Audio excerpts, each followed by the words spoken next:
The risks of creating a perpetually renewable lease. Commercial leases frequently include a renewal clause.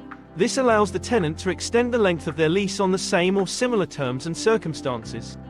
However, both the additional term given and the number of renewals are typically restricted for good reason. According to the Law of Property Act 1922, a perpetually renewable lease becomes automatically converted into a 2,000-year lease and will be registered as such at the Land Registry. Hi, I'm Felix from Blackstone Solicitors, and in this video I'm going to discuss the risks of unwittingly granting a perpetually renewable lease. So, what does case law say? In Palo Alto Limited v Alma Estates Limited, the tenant of an office space was paying £3,120 per year. The landlord's practice was to grant basic, short-term leases. The tenant was offered a 1-year lease and informed that if it wanted a longer 3-year lease, which it did, the contract would need to be drafted by solicitors, which the tenant did not want to do for unknown reasons. As a result, the parties agreed that the tenant would sign a 1-year lease with the option to renew. The landlord's agents issued the tenant with a 2-page lease with an option to renew. The tenant duly returned the updated draft lease. The relevant clause, as amended by the tenant, stated, "The tenancy is granted for a period of 1 year with an option to renew at the end of the term, or a further 1 year on the same provisos and agreements as are herein contained, including the option to renew such tenancy for a term of 1 year at the end thereof." The lease was completed, and the tenant then applied to HM Land Registry to register the lease as a 2,000-year lease. The reason for this was that the lease enabled renewal but did not specify the maximum number of times it may be renewed. As a result, it was declared perpetually renewable and converted to a 2,000-year term under Section 145 and Schedule 15 of the Law of Property Act 1925. Understandably, the landlord complained and sought to have the lease rectified on the grounds that it was only intended to allow for a maximum of 2 renewals. When the dispute was heard by the first-tier tribunal, the judge recognized that a perpetually renewable lease is a disastrous encumbrance on a landlord's title unless it happens to make provision for a market rent throughout its lifespan.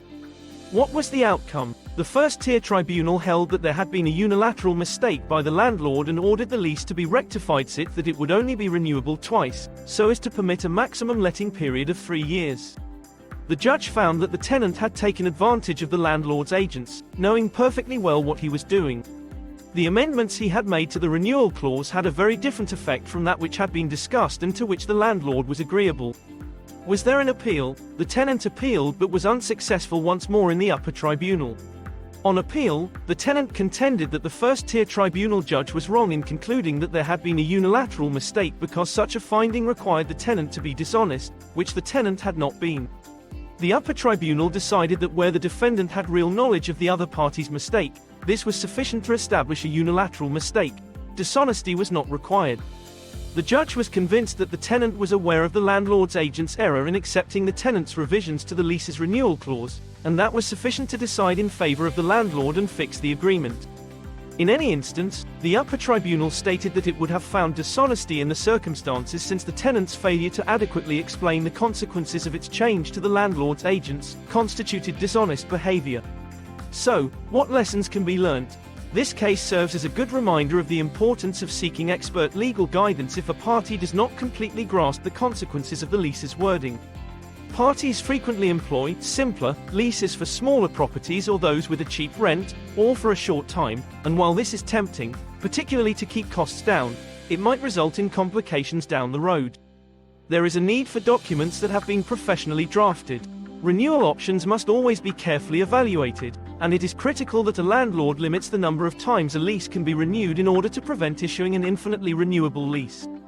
If you need legal help with commercial property leases, contact us at Blackstone Solicitors Limited. We have offices in Manchester and central London and have clients across the country. If you found this video helpful, like it, share it and tell other people about it. Press the subscribe button below to keep informed about our latest videos. Goodbye and thanks for watching.